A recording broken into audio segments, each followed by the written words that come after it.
né? Vamos começar a nossa aula. Agora sim. Bom dia. Vamos começar a nossa aula de geografia, Estados Unidos, recursos naturais e energia. Vamos finalizar, se não der para finalizar, mas a gente vai deixar 99% finalizado.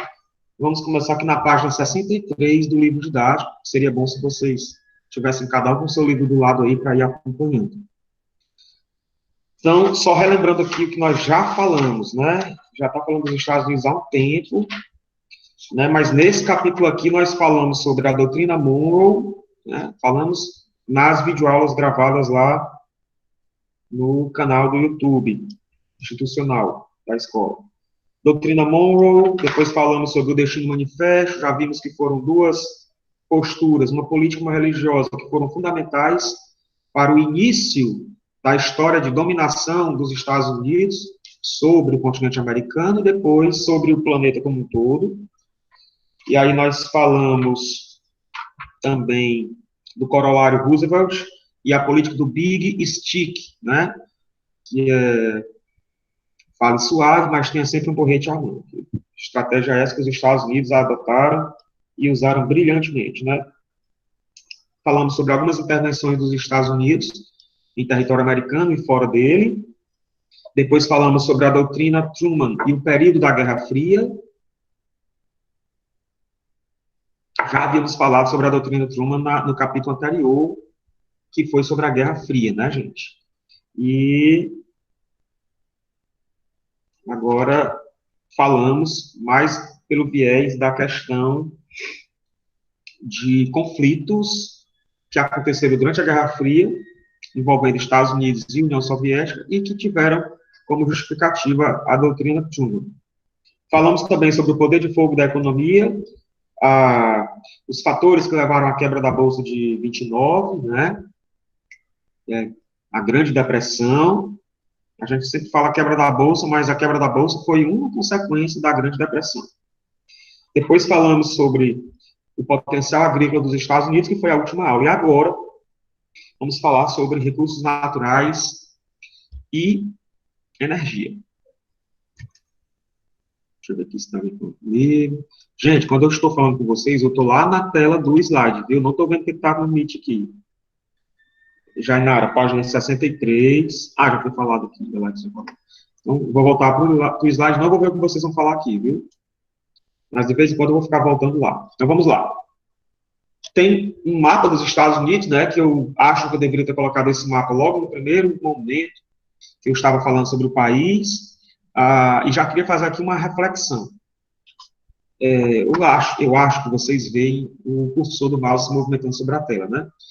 Então, observem que na costa leste, que foi onde a ocupação começou nos Estados Unidos, ainda quando eram 13 colônias inglesas, nós temos aqui, mais ou menos nessa parte, aquela primeira área, acho que teve um vídeo que eu coloquei isso, a primeira área de ocupação, eram 13 colônias, e hoje são 50 estados que compõem os Estados Unidos da América. Então, observe o quanto o país cresceu, né? Uma característica também que eu quero que vocês observem são as divisões entre os estados, né? Observe que é muito linear, né? Isso decorre porque essas divisões elas foram feitas de forma planejada, de forma acordada, né? Então eles fizeram o traçado dos seus estados, da maioria deles, né, de acordo com o que fosse conveniente naqueles acordos da época, né? Diferente das nossas divisas entre os estados, que são irregulares, porque foram frutos de outros processos, enfim. Vamos lá. Estados Unidos, recursos naturais. Então, nós temos aí, nos Estados Unidos, uma forte presença de minérios. E esses minérios, como se já não bastasse o fato dos Estados Unidos já terem começado com a sua doutrina Monroe e o seu Destino Manifesto, né, que já deram um pontapé inicial nesse processo de dominação, nós temos também ainda, né, a natureza brindou o território dos Estados Unidos com uma grande quantidade de minérios. Alguém ligou o microfone? Desligue, por favor.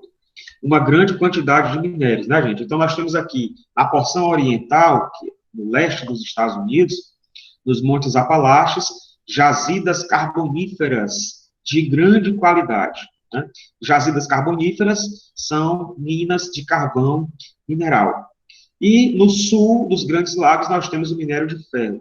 Então, tanto o carvão como o minério de ferro foram dois dos primeiros minérios que os Estados Unidos começaram a utilizar. E foram justamente esses dois minérios quem deram aos Estados Unidos uma vantagem estratégica na primeira fase da Revolução Industrial e foram fundamentais para que os Estados Unidos se industrializassem naquele momento. Né? Nós sabemos que no começo do processo industrial, a ocorrência de minérios, notadamente o carvão, era fundamental para que a indústria pudesse ou não ser instalada em determinado país. E mesmo a Revolução Industrial tendo ocorrido na Europa, os Estados Unidos, continente americano, também se beneficiaram daquele momento devido à ocorrência dos seus minérios, certo? Só uma curiosidade que eu queria falar sobre a questão do carvão mineral é que o ex-presidente dos Estados Unidos, Barack Obama, desativou minas de carvão, né? Não me lembro agora a região, mas ele desativou minas de carvão, São Pittsburgh, se eu não me engano, o nome da cidade acho que é essa mesmo. Ele desativou as minas de carvão porque o presidente Barack Obama ele estava mais antenado com a questão sustentável ambiental. E ele estava querendo levar o país para uma produção de energia que agredisse o mínimo possível o meio ambiente. Quando o Donald Trump assumiu o governo, a primeira coisa que ele fez foi reativar todas aquelas minas de carvão que estavam desativadas. Tanto é que o seu principal assessor político, o seu principal conselheiro, que é um dos maiores empresários do setor de energia solar, eólica, energias sustentáveis dos Estados Unidos, pediu demissão no outro dia. Né? Então, é por isso que, às vezes, pessoal, as coisas não andam. Um presidente, ou um governador, ou um prefeito, ele tem um certo projeto. Quando há uma troca, né, no caso dos Estados Unidos, a troca do Barack Obama, que era de um partido, para o Donald Trump, que era de outro partido, e lá só tem dois partidos, viu? Democrata e republicano, né? O Donald Trump descontinuou muita coisa que o Barack Obama tinha começado. E essa foi uma, né? Então, o carvão, que foi responsável pelo primeiro momento da industrialização dos Estados Unidos, estava sendo deixado de lado, mas o presidente atual reativou tudo. Mesmo assim, é consenso nos Estados Unidos de que o uso do carvão nas usinas termoelétricas, que a gente vai falar daqui a pouco, está com os dias contados. Está com os dias contados, né? Carvão é um dos combustíveis fósseis mais poluentes, né? Carvão, juntamente com o petróleo, né, são os dois mais poluentes. Vamos lá. Os Estados Unidos, segundo maior produtor de cobre do mundo, né? Mas ele também extrai, prospecta, minera no seu território, o chumbo, o zinco, o fosfato, o enxofre, também são encontrados por lá, né? O chumbo e o zinco, vocês já sabem, né? São usados em ligas metálicas, outros itens aí metálicos também, né? O fosfato, ele é utilizado principalmente para a fabricação de adubos químicos, né, de fertilizantes, mas também tem outros usos. O enxofre é utilizado na questão da produção do ácido sulfúrico, por exemplo, né, mas também ele tem uma larga utilização pela indústria. Então, os Estados Unidos, são privilegiados na ocorrência de minérios, carvão, minério de ferro, chumbo, zinco, fosfato, enxofre, petróleo, né? Então, os Estados Unidos são um país aí bastante privilegiados. E aí nós temos, falando de petróleo, nós temos o Golfo do México, que eu vou passar aqui a próxima tela para você ver o Golfo do México. Aqui, ó. Você tem aqui em cima os Estados Unidos, né? Essa partezinha aqui, né? Vai ser a parte mais próxima da gente aqui, né? Que é a Flórida, né? Orlando, que é onde tem a Disney. E aqui você tem mais embaixo a ilha de Cuba. Aqui você já tem o México, desse lado esquerdo. E aqui no meio você tem o Golfo, né? Que é o Golfo do México. Vou voltar para a tela anterior. O Golfo do México tem uma das maiores concentrações de petróleo do mundo, tá certo? Agora eu vou abrir aqui um parêntese. O Golfo do México tem uma das maiores concentrações de petróleo do mundo. Beleza. Quem domina lá a produção é os Estados Unidos. Agora me digam aí uma outra região do mundo que tem também uma grande concentração de petróleo. Me digam. O microfone está aberto, pode falar. Ninguém? Estão me ouvindo? Sai da reunião, Andressa. Volta já. Estados Unidos, professor. Sim, fora dos Estados Unidos. Qual seria uma outra região que tem Rússia, Arábia grande concentração? Saudita. Sim, Arábia pronto. Saudita. Pronto, Ia falar. Emily e Yuri, né? Arábia Saudita, ótimo. A Arábia Saudita é um dos maiores produtores de petróleo, se não me engano, o maior produtor de petróleo do mundo. E a Arábia Saudita, o Bahrein, o Catar, né, o Iraque, outros países fazem parte de uma região chamada Golfo Pérsico, que é uma região que está inserida lá no Oriente Médio e que tem também grandes reservas, as maiores reservas de petróleo do mundo estão lá. Então, nós temos o Golfo do México, nós temos o Golfo Pérsico, que é no Oriente Médio, né? E nós temos também a Venezuela, que é aqui na América do Sul. Quando você fala de um país isolado que tem a maior reserva de petróleo, é a Venezuela. Qual país tem a maior reserva? Venezuela. Qual é a região que tem as maiores reservas? Golfo Pérsico, né? E o Golfo do México também. Então, essas três áreas do planeta concentram as maiores reservas petrolíferas do mundo, né? Bom, o petróleo é responsável pela força econômica do estado do Texas, que é um dos mais ricos dos Estados Unidos. Vim aqui, nessa imagem, cadê? Aqui, ó, você observa bem aqui o estado do Texas, ó, bem aqui, ó, certo? Ele já está se encaminhando para o oeste, ele já está mais próximo do oeste, né? O Texas, pessoal, ele aparece muito naqueles filmes de faroeste, de Bang Bang, e eu acho que eu já falei isso, aqueles filmes, eles retratam exatamente a conquista do oeste dos Estados Unidos. O velho oeste precisava ser conquistado, os Estados Unidos precisavam rasgar o país de ponta a ponta, né, que eu falei nisso no vídeo anterior aí, para sair tanto pelo Atlântico como pelo Pacífico, enfim. Então, o Texas, ele teve como a sua principal atividade econômica a criação de gado. Tanto é que hoje nós temos lá a questão do ranching belt, né, que é a pecuária de larga escala. Mas continuou com a tradição pecuarista e também agregou a questão petrolífera. Então, hoje, o Texas, ele não se destaca mais só pelo gado, mas também se destaca pelo petróleo. E o Texas é um dos 50 estados dos Estados Unidos que é mais rico. O Texas é um dos mais ricos estados lá dos Estados Unidos, né? Os Estados Unidos está, né, que é um país, tem que concordar. Os Estados Unidos está entre os maiores produtores de petróleo, está entre os maiores, mas não é o maior é a Arábia. Mas os Estados Unidos é o maior consumidor. Então, entenda, eu já vi em algum lugar uma proporção, eu não sei se está bem exata, mas é mais ou menos por aí, que os Estados Unidos, eles consomem recursos naturais na proporção de 4 planetas Terra, só para os Estados Unidos. Os Estados Unidos é o país que mais consome.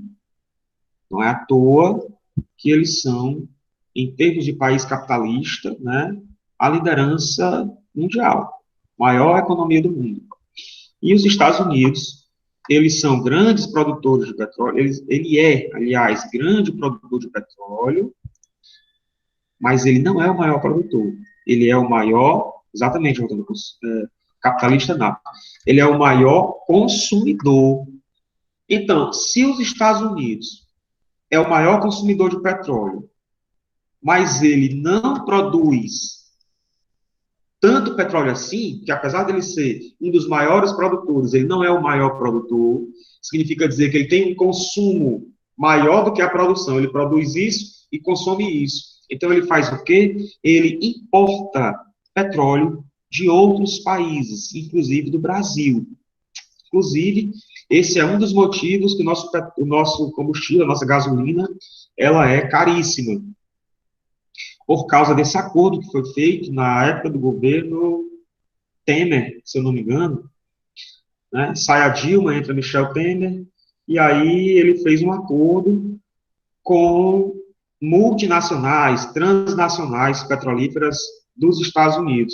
O petróleo sai do Brasil bruto e vai para os Estados Unidos, onde ele é refinado, transformado em combustíveis diversos, depois ele volta para cá, né? Isso lembra o quê? Período colonial, né?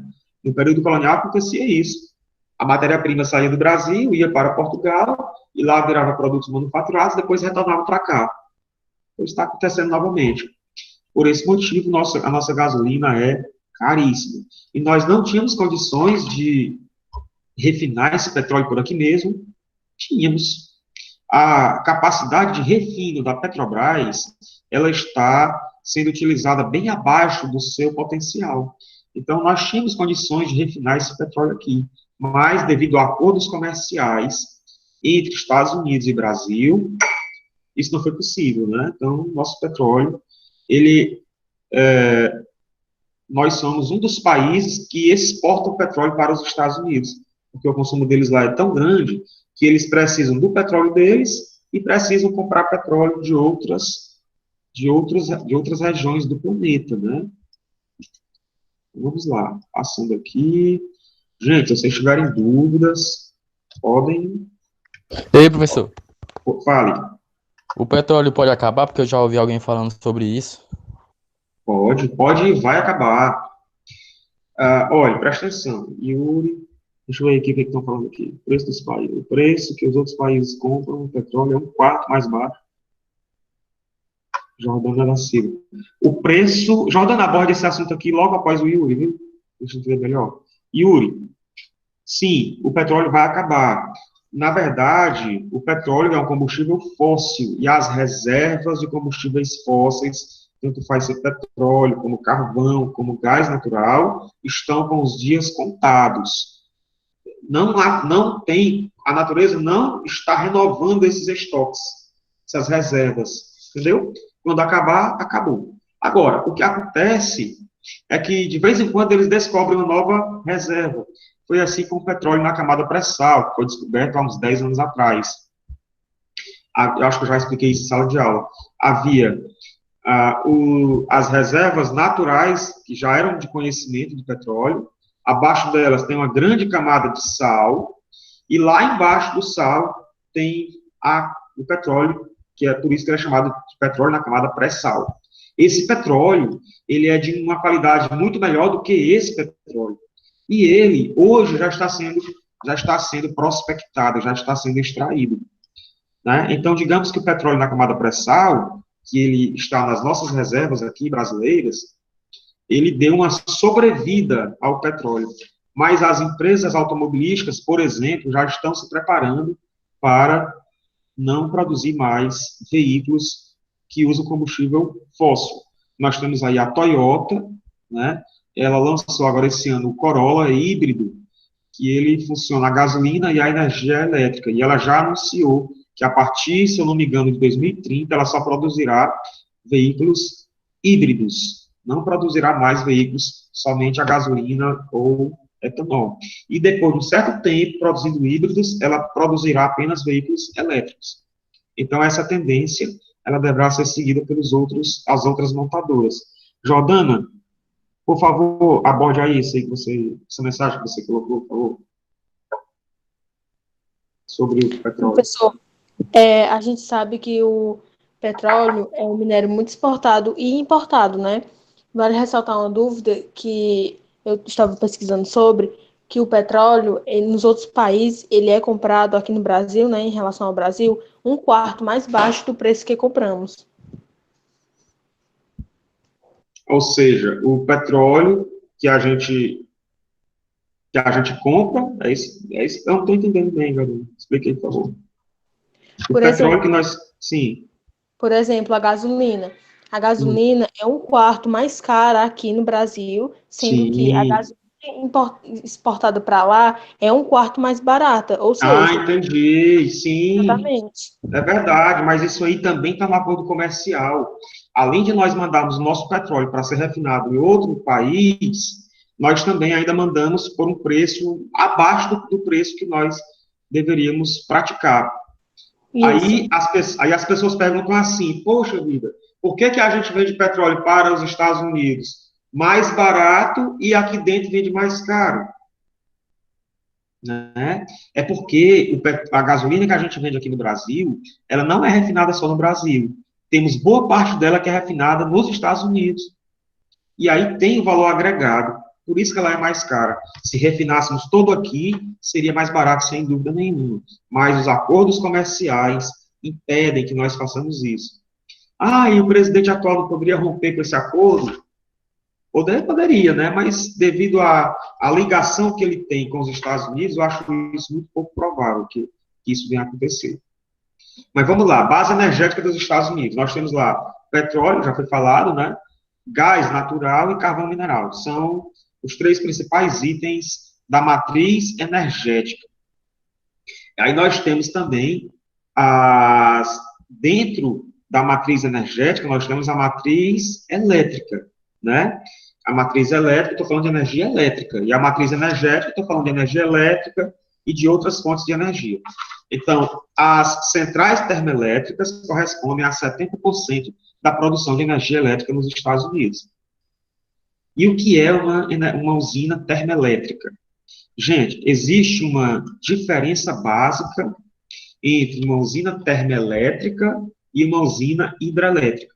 No caso do Brasil, que é um país que tem um cenário hídrico muito favorável, né, nós temos a nossa produção de energia elétrica centrada em usinas hidrelétricas, com barragens, com armazenamento de água, né, e depois a produção com a água movendo as turbinas. Inclusive, Varjota tinha uma pequena usina hidrelétrica ali na parede do açude, segundo me falou o professor Lamberto de Castro, que é um profundo conhecedor da história local, atualmente desativado. Mas a usina hidrelétrica no Brasil é o que é prioritário. Nos Estados Unidos, não. Nos Estados Unidos, a energia elétrica lá, 70% é produzida em termoelétricas, que são grandes usinas que movem as suas turbinas utilizando combustíveis fósseis. Então, existem termoelétricas que funcionam a diesel, tem lá a turbina, né, com o motor, aí você abastece lá com o diesel, a queima do diesel vai fazer aquela turbina girar, e aquela turbina girando vai produzir energia elétrica. Mas nos Estados Unidos, a maior parte das termoelétricas utiliza a queima de carvão mineral.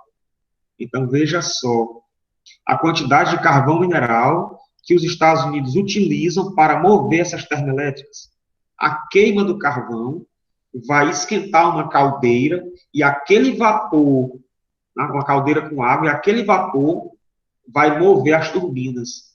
Então, 70% da energia elétrica de lá é originária em termoelétricas, que funcionam dessa forma. Então, as termoelétricas, elas são grandes vilões do aquecimento global, dada a queima de combustível fóssil, que no caso é o carvão mineral, ou algum combustível oriundo do petróleo, né?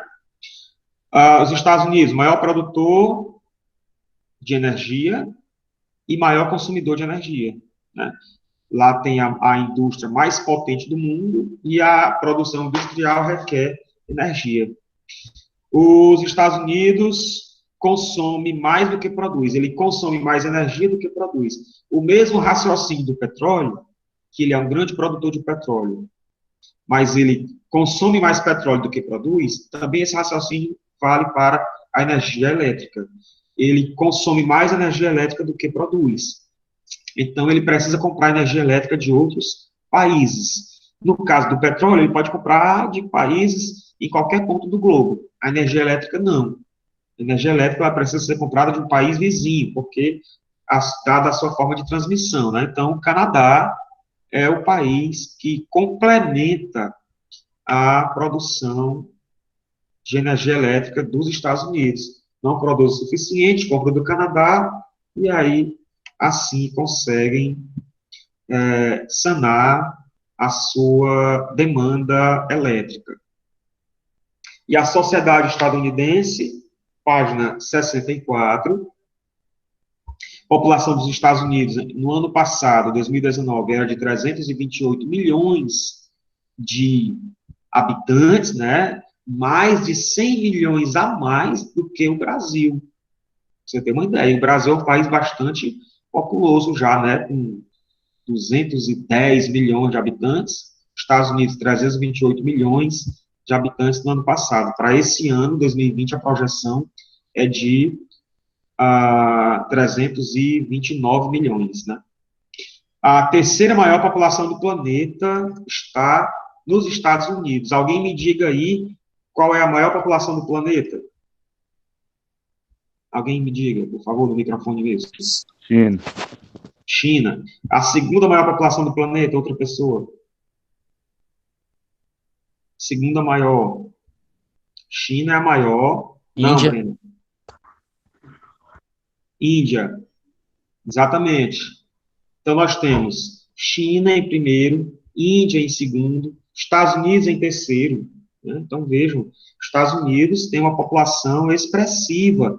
A Brena falou Rússia, mas é porque a Rússia ela tem um dos maiores territórios do mundo, né? Então, às vezes, a gente acaba confundindo Professor, mesmo.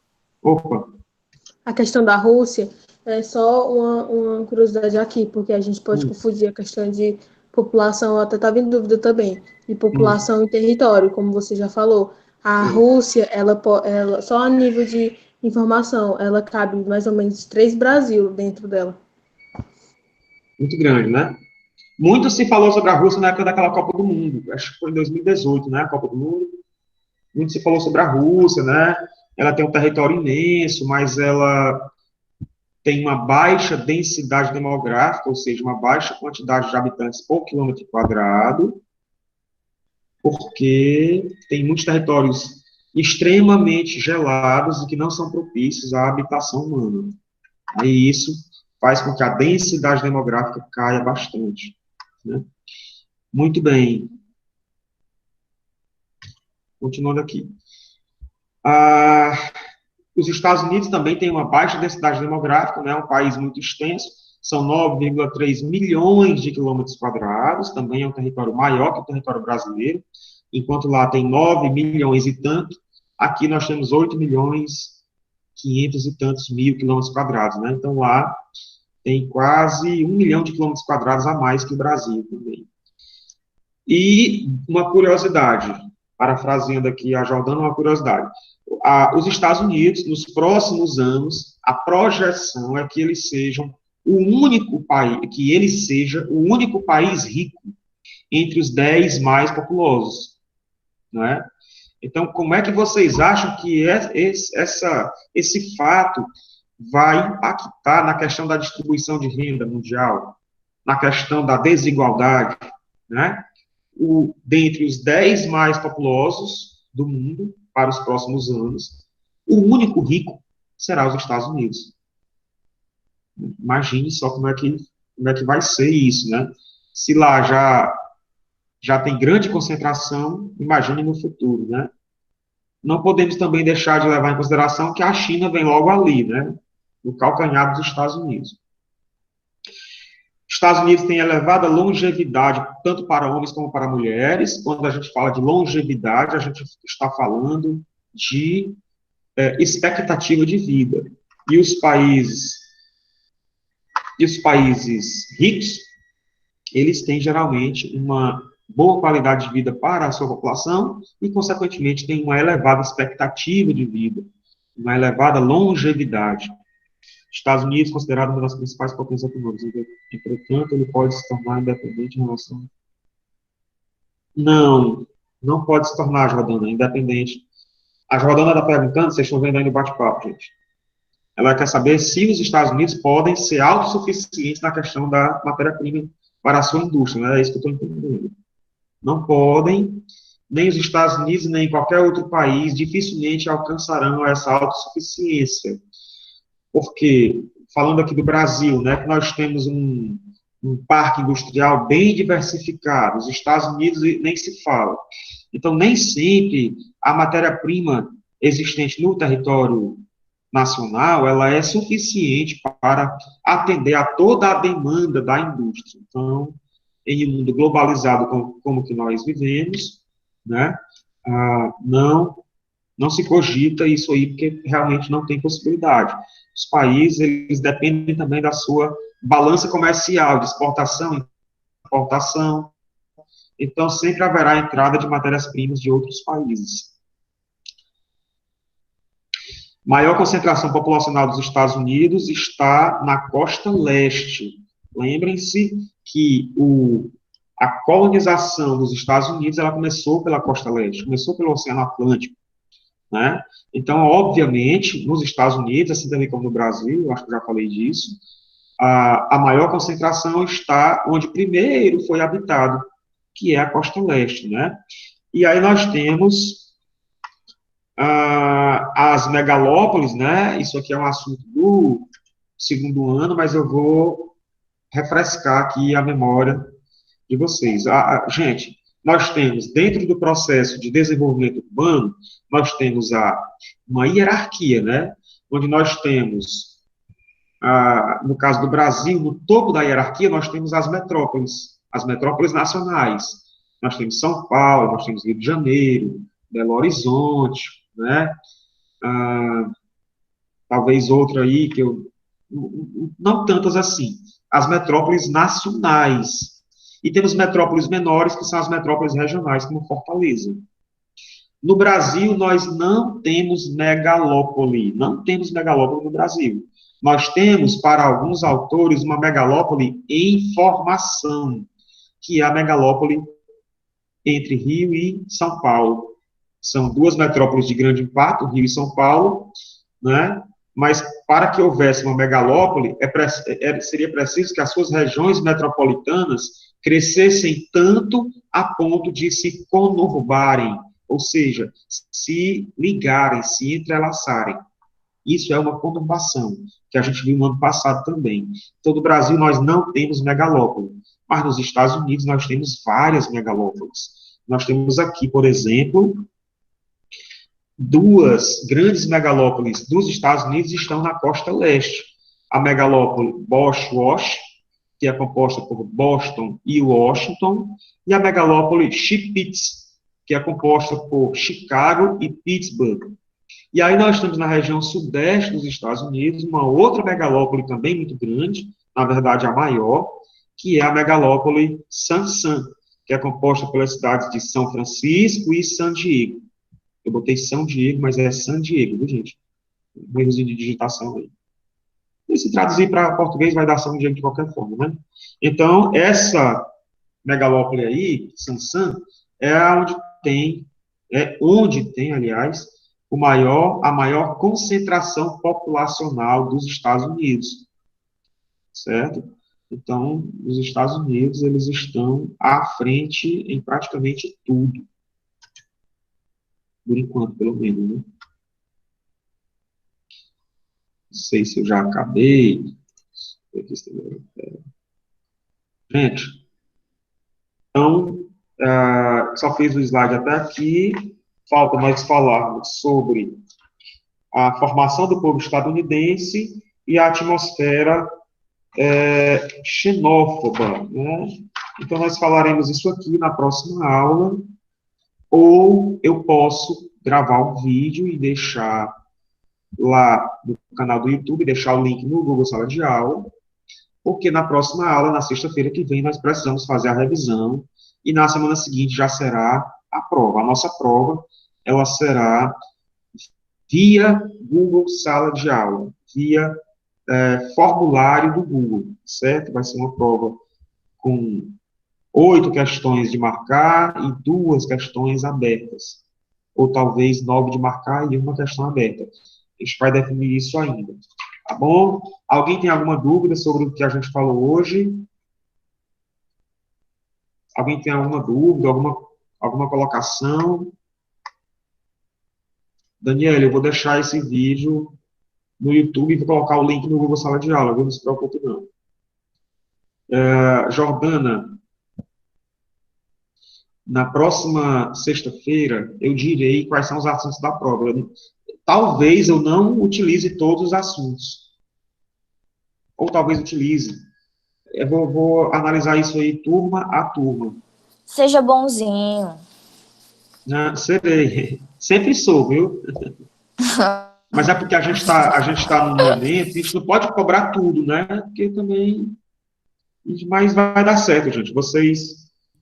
Professor, é bom passar só uma resenha de todos os conteúdos que a gente viu. Isso é ótimo. Olha que prova maravilhosa. Ellen, você fazendo essa prova na sua casa, deitada no sofá aí da sua casa, quem é que me garante que você não vai abrir uma outra abazinha para pesquisar no Google as respostas? Então, só vai dar 10 nessa prova aí, graças a Deus. Mas infelizmente, aí a gente não vai saber o que a gente aprendeu realmente. Que isso, aí não vai fazer isso? Claro que não. Diga, Emily. Todo mundo vai fazer isso, eu tenho certeza. O pessoal que não souber a questão, eles vão pesquisar. O importante é que haja aprendizado, né, gente? Pessoal, então... Professor. Sou sincero, diga. Só uma dúvida. Os Estados Unidos, a gente sabe que ele é a principal potência, como a gente já foi falado na aula, mas ele é grande também em território e em habitante, ou seja, é proporcional esse número? Não é proporcional. Ele tem uma população expressiva, né? Mas como ele tem um território também muito expressivo, a quantidade de habitantes por quilômetro quadrado é reduzida. Ou seja, ele tem uma baixa densidade demográfica. Ou eu posso falar também que ele tem uma baixa população relativa. População relativa e densidade demográfica são sinônimos. Então, os Estados Unidos têm uma grande população e tem um grande território. Mas como o território é muito grande, quando você dilui essa população nesse território, você vai ter uma pequena quantidade de habitantes por quilômetro quadrado.